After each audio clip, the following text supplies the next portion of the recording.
There's a lot of different situations in terms of physical reality that can lead to exponential decay, but they all start with the same core idea. Exponential decay tends to show up anytime you've got some value whose rate of change depends on how much there is right now.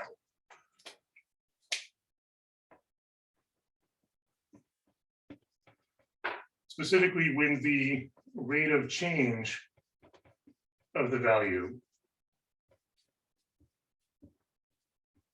is proportional to the value.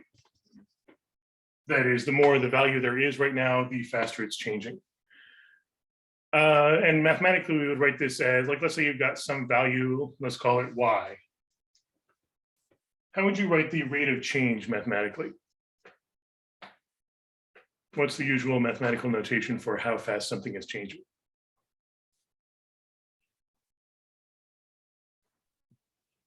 Like a derivative? Exactly, the derivative of y, and specifically with respect to time, since we're talking about how fast something is changing as time passes. So we're assuming that the rate of change is proportional to how much there is right now. And this shows up in a lot of situations, not every situation, of course, but lots of situations such as, for example, population growth. In a simple model of population growth, how fast the population is growing is proportional to the population right now, because typically the birth rate is some fraction of the current population. So if you have like 3 times as much population, you're going to have probably about 3 times as much of the birth rate. It's a simplified model, but it's a pretty reasonable approximation.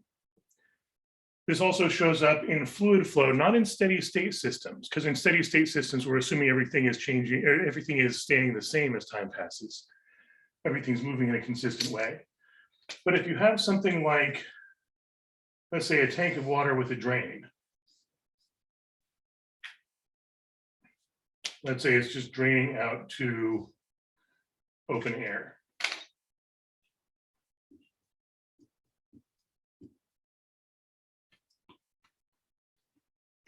In that case, you've got from top to bottom, what's changing?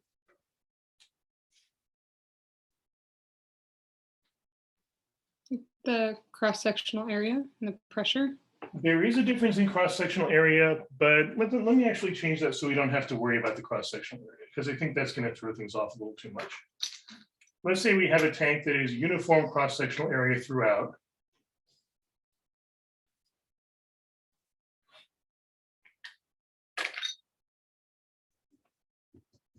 But maybe it's got a lot of resistance. Now from top to bottom, what are the only things we need to consider? Pressure change and if we're comparing, let's say, the top to the outlet. So we could have, and what do we know about the pressure at the top and the pressure at the outlet there? They're equal. Yeah, oh, so there is no pressure change. Right, they're both open to the atmosphere, so they're both atmospheric pressure, which means we actually have no pressure difference. But yeah, there's definitely a difference in height. So there's a rho g delta y. No change in pressure. If we're assuming constant cross-sectional area, then there's no change in speed. But what could we have on the other side of the equation? Resistance. Yeah, we could have a dissipation term, negative current times resistance. And of course, there's no pump in this situation either. So we get rho g delta y, and delta y is just going to be, if we think of this as, let's say this is a height difference of h. Final minus initial would be 0 minus h, so negative h. So we can rewrite delta y as negative h. And if we multiply both sides by -1, we just get rho gh equals IR. And this doesn't really look much like this format here, but how do we define current for fluid flow? What does fluid current mean? Volume per time. Yeah, that's the change in volume over change in time. For fluid flow, current means And we can write this as a derivative, change in volume, dV over dt. And since this is roughly cylindrical, we can write the volume as area times height.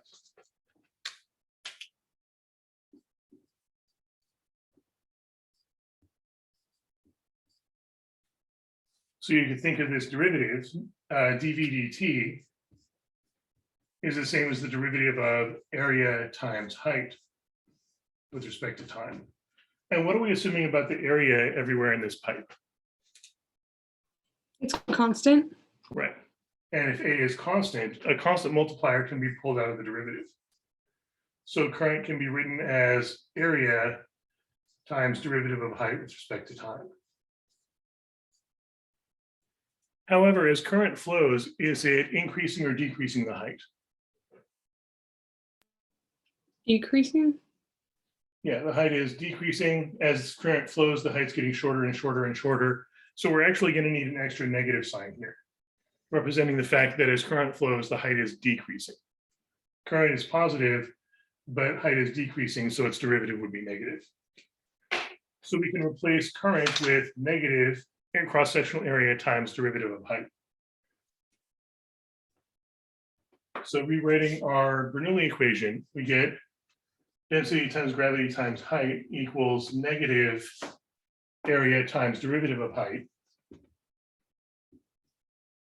times resistance.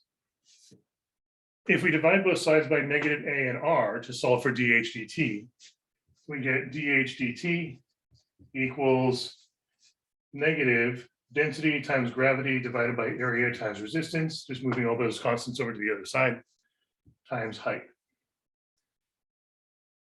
In other words, we have the derivative of height equals a constant times the height.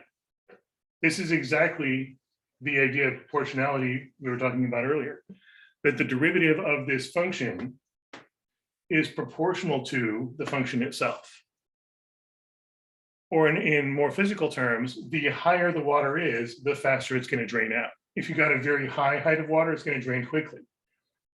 But then you get sort of a feedback loop. As the height drains, you get now less height, and therefore it's going to drain more slowly and more slowly and more slowly and more slowly. So if you were to graph height versus time, you have some starting height, h initial. So we start off at this height. There's a lot of height, so you get a very large negative derivative, very steep. The height is changing quickly. Now there's less height, so we get a weaker derivative, a shallower slope. Now there's even less height, so the height of the slope is going to be less steep and less steep and less steep, approaching zero. Because if the height was zero, we'd have no slope, so it'd just be flat. And so we get this characteristic exponential decay shape, in this case, decaying towards zero. And this is caused entirely by the fact that the rate of change in height is proportional to the height right now. So this sort of setup, anytime you've got a function whose derivative is proportional to the function itself, that's always going to result in exponential change. It might be exponential decay, or it might be exponential growth. And what is it in particular about this situation that leads to exponential decay instead of exponential growth?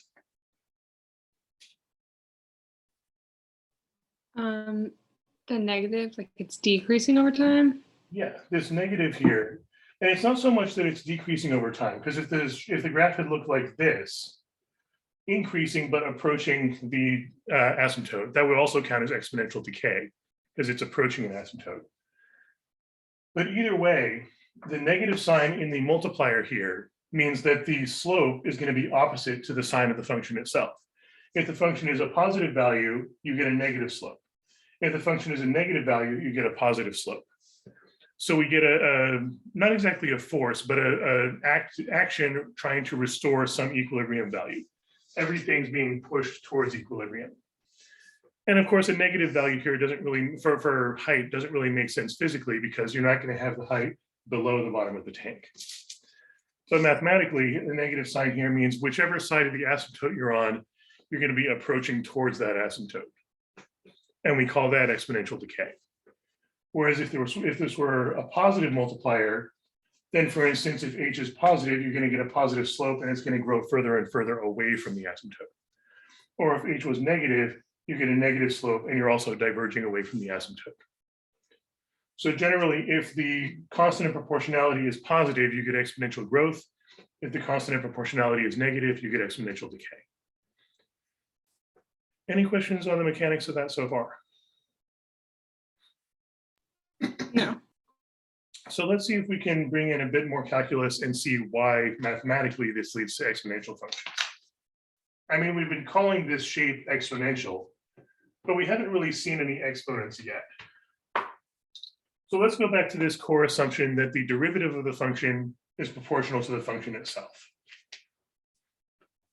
We're going to assume that the derivative of the function equals some constant. Let's say we usually call this lambda times y itself. And since we're specifically going to be looking at exponential decay, let's call that negative lambda.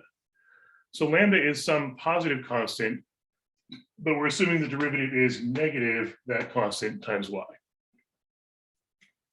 So with that assumption, like for instance, in this case, the rho g over AR would be the lambda. The lambda just means whatever multiplier is attached to the function to turn it into the derivative. And to solve an equation like this would be called a differential equation. And there's an entire branch of math devoted to analyzing equations like this. But this is actually one of the simplest differential equations by comparison with other ones that can get much more complicated. But in a situation like this, how do you usually undo a derivative? What's the opposite of taking a derivative? Is it the integral? Yeah, we could try taking the integral of both sides. Specifically the integral with respect to t, because that'll cancel out the derivative with respect to t. The only problem there is on the other side, we'd have to take the integral with respect to t of this function y. And we know y is a function of t, but we don't know what it is yet. So that cancels out the derivative on the left side, but leads to an integral that we can't evaluate because we don't know what y is yet anyway. So just integrating right away won't help. But if we make one slight change first, or I guess two small changes, have you seen the idea of separation of variables in any math classes before? A long time ago. Been a while? Not recently. Yeah, I haven't taken math recently. The main idea is that the reason we can't just integrate right away is that we've got mixtures of y and t on both sides. We can't just integrate one side with respect to t and integrate the other side with respect to y. That wouldn't be doing the same thing to both sides. But what we can do to modify things a little bit, to get rid of this divided by dt, we could multiply by dt. That at least gets us just y on the left side, no y and t mixture. But it also leaves us with y and t on the right side. But we could also get rid of that y by dividing both sides by y. So we're going to multiply both sides by dt, canceling out this dt, and also divide both sides by y, canceling out this y. On the left side, we have 1 over y and dy remaining because the dt cancels out. On the right side, the y cancels out and we're left with negative lambda dt. This is called separation of variables in the sense that we now have just y on one side and just t on the other side, and possibly some constants as well, but the constants don't really matter. So at this point, now that we've separated the variables, now we can integrate both sides.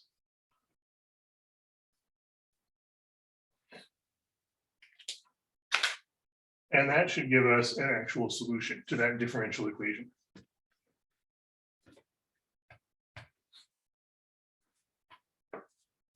So do you remember from calculus what's the integral of 1 over y dy? -1.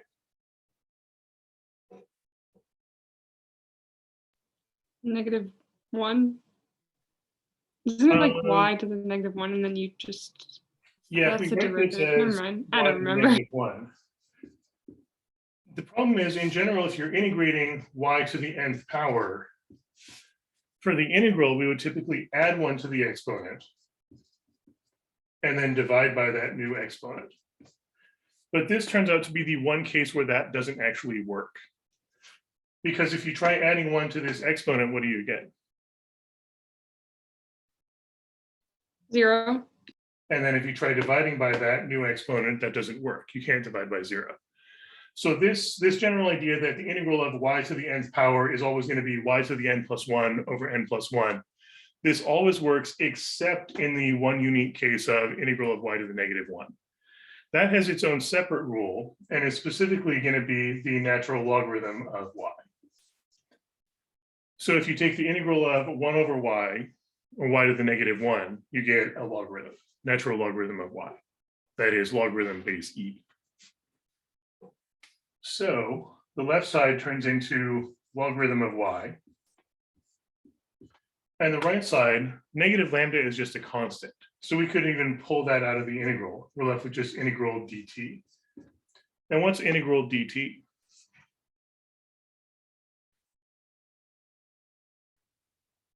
Yeah, that's just going to be t. Because the integral sign means summation. dt means a tiny bit of t. So if you add together all the tiny bits of time, you just get the total amount of time. So integral dt is just t. And then because this is an indefinite integral and we're looking for all possible solutions, what else should we include here?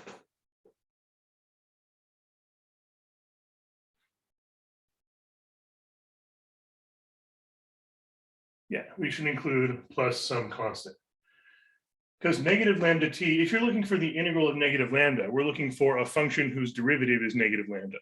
Negative lambda times t is one function whose derivative is negative lambda.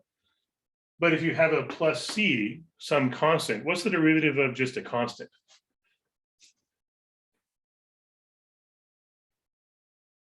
That is, how fast is a constant changing as time passes? It's not, so 0. Right. So that means we can afford to include plus any constant we want, and the derivative of this will still be the negative lambda that we're looking for. So this is why an integral, an indefinite integral, has a plus some constant in it, because that plus a constant could be anything, and it wouldn't change the fact that the derivative of this is still this function. And we are looking for all possible solutions here. We're not just looking for one function that works. We're looking for all the functions that make this original differential equation true. And we've gotten rid of the derivatives and integrals at least, but we still want to get y by itself. So what else would we need to do to isolate y? How do we get rid of this logarithm? Can you do e to the ln y? Yeah, if we raise e to the power of the left side, and to keep things consistent, e to the power of the right side as well, we're exponentiating both sides. On the left side, exponential and logarithmic functions cancel out because they're inverses of each other, so we just get y. And over here, we've got e to the power of something plus something. Do you remember how that could be split up if you got a summation, addition or subtraction inside an exponent?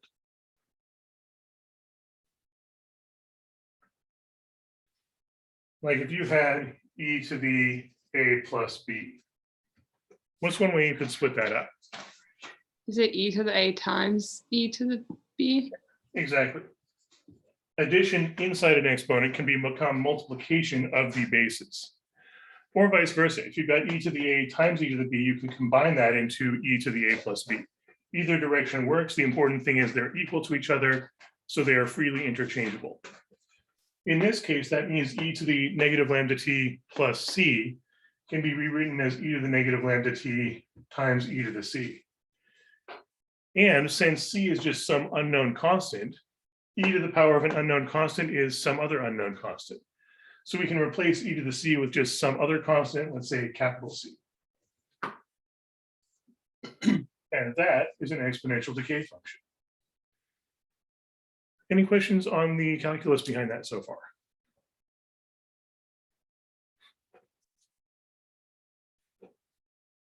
And by the way, we don't necessarily have to go through all these steps every single time. The important result here is that if you start with this differential equation or any differential equation of this format, where the derivative of y equals some constant times y, that's always going to lead to the function equals e to the power of that constant times t times some other constant. So you can just jump from here directly to here. As long as you have any differential equation written in exactly this format, you can just jump straight to here without going through the intermediary steps. I would recommend trying this out a few times with specific examples just to get a feel for why it works. But this is a general rule, so we can just make this direct jump. For example, if we go back to the fluid flow situation we were just looking at, we had, I believe it was dH dt equals negative, I think that was density times gravity divided by area times resistance times h. This fits exactly this format, but what's lambda in this context? Rho g over AR. Yeah, this whole thing is filling the role of lambda. So we can jump directly to this solution. Since we know that this is exactly the same format, we can jump directly to the solution and say that h equals e to the negative lambda t, where lambda is this whole thing, times some constant. So we can jump directly from the differential equation straight to the solution as long as it's in exactly the right format. And this is a large part of what the study of differential equations is all about. Some of it is techniques for solving differential equations like this, but a big part of it is also learning to recognize certain standard formats of differential equations that show up all the time and developing the intuition through lots and lots of practice to realize, oh yeah, that's obviously going to be an exponential function. Not obvious because anybody can see that. Of course, that takes years of practice to get there.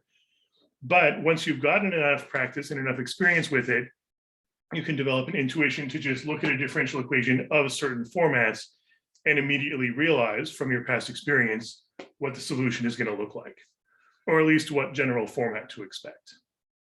And this sort of differential equation, where the derivative is proportional to the function, always leads to an exponential function as a solution. Any questions on that so far?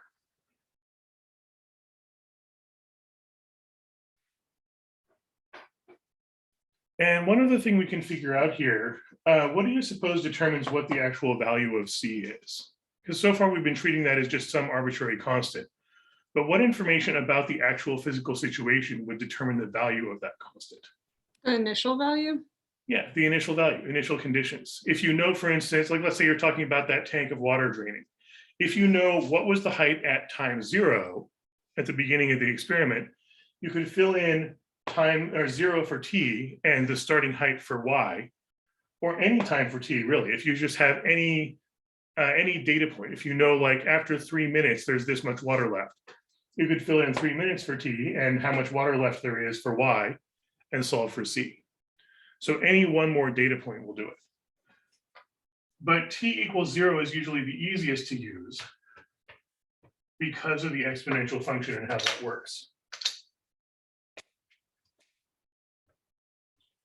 If we know that, let's say when time is 0, the value of y is some starting value, which we usually call y sub 0 or y naught. This would mean just the value of y at time t equals 0.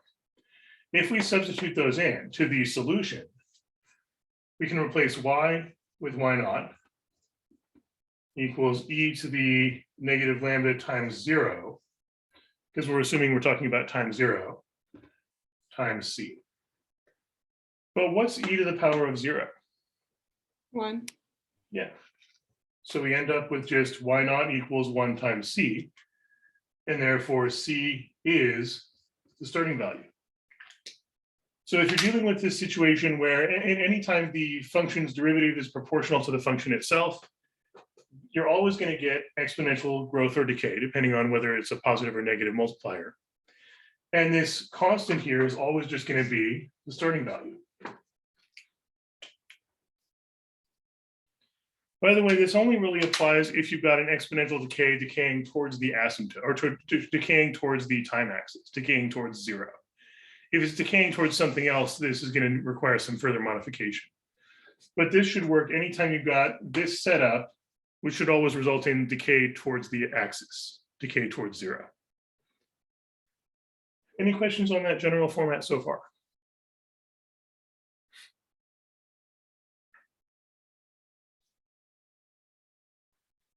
And I would say that these two concepts, the starting value and the fact of whatever asymptote it's decaying towards, those are typically the most important things about any exponential decay situation. Once you know that something is going to be exponential decay due to a setup like this, if you can find what value it starts at and what value it decays towards, that's most of what you need to know. For example, let's say you have some situation that you know is going to be exponential decay. Maybe you're talking about charge in a capacitor or something. And let's say you know it starts at 0.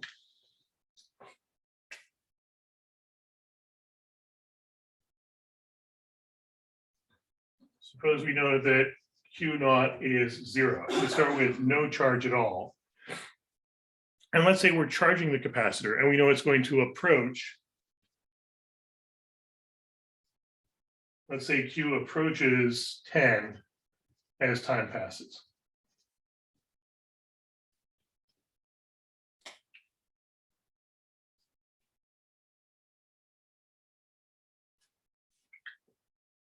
And typically you'd get this information from other stuff, like maybe the loop rule or something, some other applications of other laws of physics.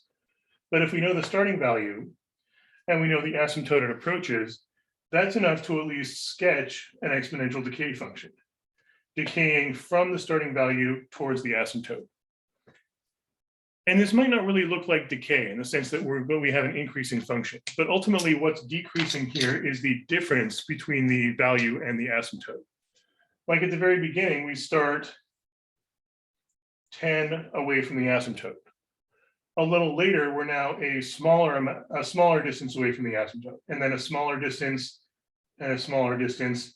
So if you ignore the value and instead look at how far it is from the asymptote, that's really what's shrinking. What's decaying is how far you are from the asymptote. So that's why we would still call this exponential decay, even though it's an increasing function. The difference between the value and the asymptote is shrinking. So as long as you know those two things, where it starts and where it's approaching after a long time, as time passes, that's enough to get a pretty good sketch of the exponential decay function.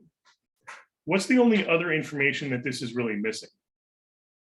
If we know where it starts and where it's approaching, what other information do we not really know yet?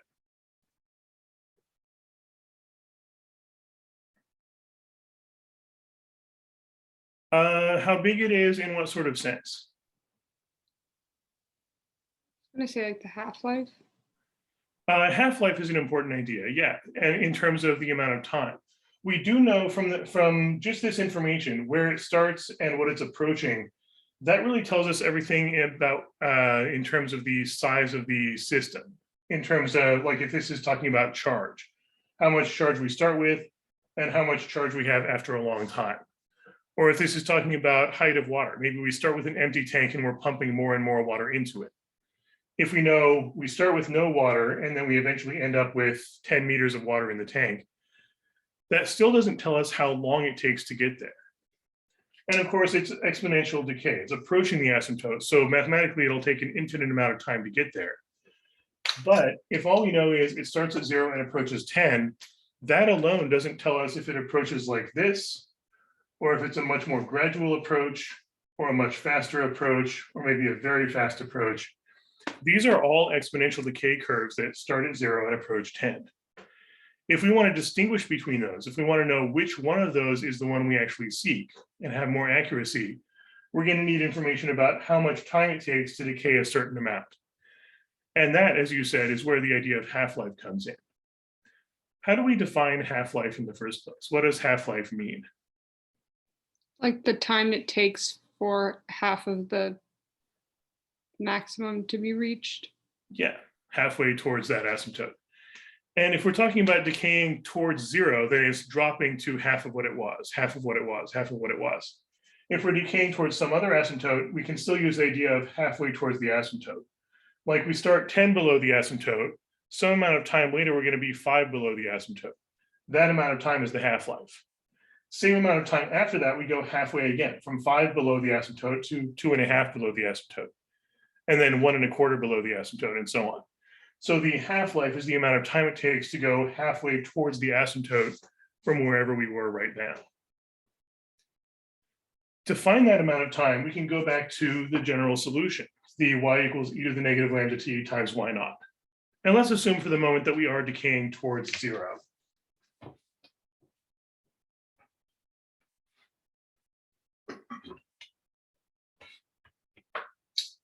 So given the general solution, y equals y naught times e to the negative lambda t.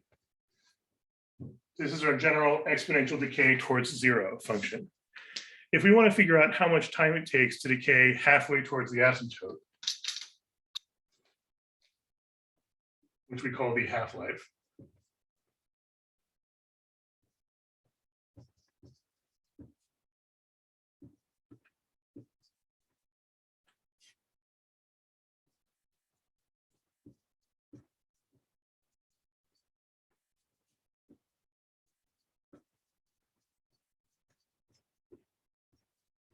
if we take a look at the actual graph of this, let's say we start at y naught. What we care about is how much time does it take to reach half of y naught.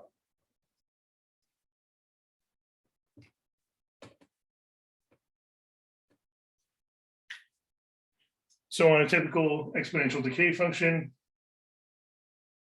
halfway is going to be here. So what we care about is this amount of time, which we usually call capital T sub 1/2, or sometimes just capital T. Usually we use lowercase t to represent what time it is right now, and capital T to represent some specific amount of time, some interval of time. Also, one half-life later, we should reach half of that, a fourth of the original amount. So a fourth of the original amount, if I've drawn this right, should take that much time again. So we'll reach a fourth of the original amount at time 2 times the half-life. And then an eighth of the original amount at 3 times the half-life, and so on. So you could mark off the time axis, instead of in seconds, you could mark it off in 1t, 2t, 3t, 4t, using the half-life as a unit of measurement. Each time you go forward one half-life of time, the value of y drops to half of what it was before. So of course, it'll never reach zero, it just gets closer and closer. Any questions on the meaning of that so far? And to figure out the actual value of that, if we want to know how much time it takes, how could we use this equation to figure out how much time it takes to drop halfway?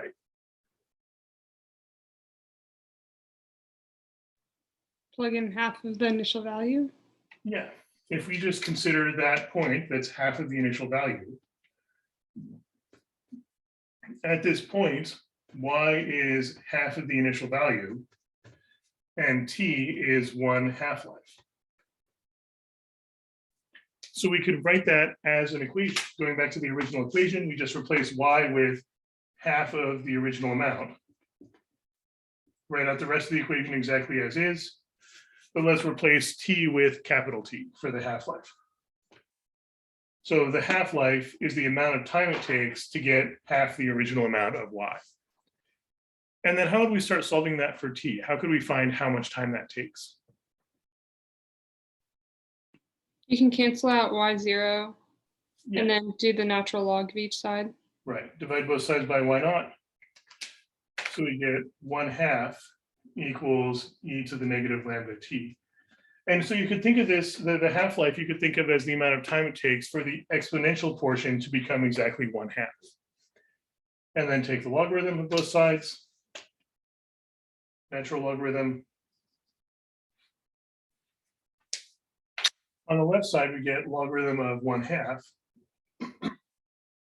And on the right side, what happens to logarithm in exponential functions? It just becomes negative lambda t. Yeah, those cancel out. We just get negative lambda times the half-life. And then what's the only thing we still need to do to find capital T?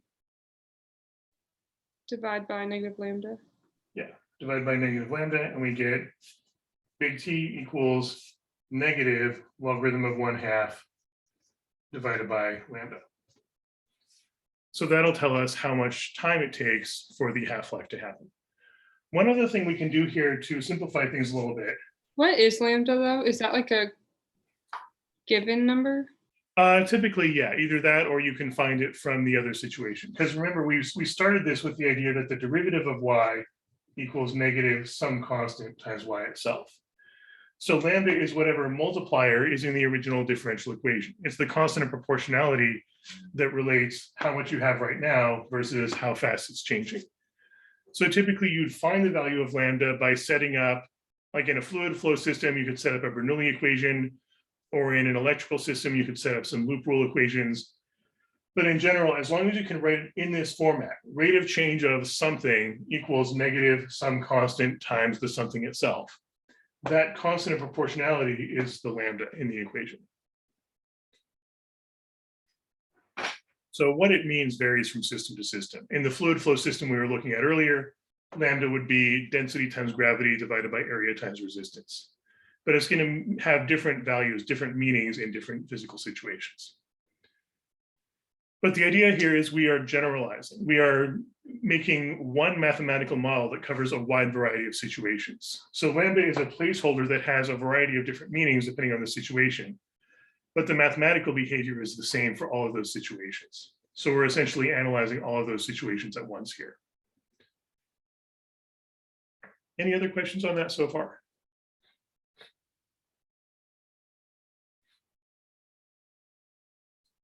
Also, one other useful bit of math we can use here. We've got a 1/2 here. How else could you write 1/2 in terms of exponents? 2 to the negative 1, and then Yeah. it would just be ln 2 because the negative. Exactly. If we rewrite that 1/2 as 2 to the negative 1, and yeah, one of the properties of logarithms, an exponent inside the logarithm can be brought out as a multiplier outside the logarithm. And then this negative 1 and this negative sign cancel out. So we actually just get time constant, or sorry, half-life equals logarithm of 2 divided by lambda. So if you know what lambda is, then you can immediately find the half-life. Take the logarithm of 2, natural logarithm of 2, divide by that lambda value, and that tells you the half-life. Any questions on that so far?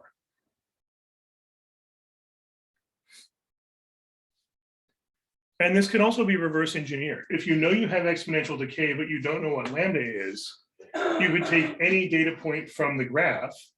Like let's say you know that after a certain amount of time, there's a certain amount left. Fill in the coordinates, time and y, into your equation, and you should be able to solve for lambda. Because if you know what time it is and how much there is left and how much you started with, then lambda is the only unknown left. So you could solve that for lambda using a similar approach with logarithms and find out what lambda has to be based on that one more data point. So you might be able to find lambda analytically by looking at the equations governing the physical situation, or experimentally. If you have data points from an experiment, you could just plug in several of those data points into the equation and solve for lambda. Or alternatively, if you know the half-life, maybe you know that it takes 10 seconds to decay halfway towards the asymptote.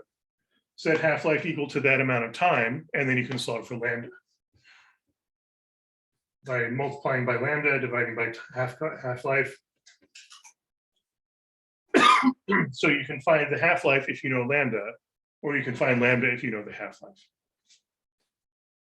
But it's ultimately, the half-life is ultimately just a convenient amount of time to look at. There's nothing really special about exactly halfway towards the asymptote. It's just a convenient amount of time to say a certain predictable amount of this has decayed in that amount of time. And the same fraction has decayed in the next amount of time and the next amount of time and so on. So you can use this as a repeatable time interval to mark off the time axis. Instead of marking it off in seconds, mark it as 1 half-life, 2 half-lives, 3 half-lives, 4 half-lives, and so on. And then you can fill in value of the half-life in seconds or hours or days or years or whatever as needed. Any other questions on the exponential stuff so far?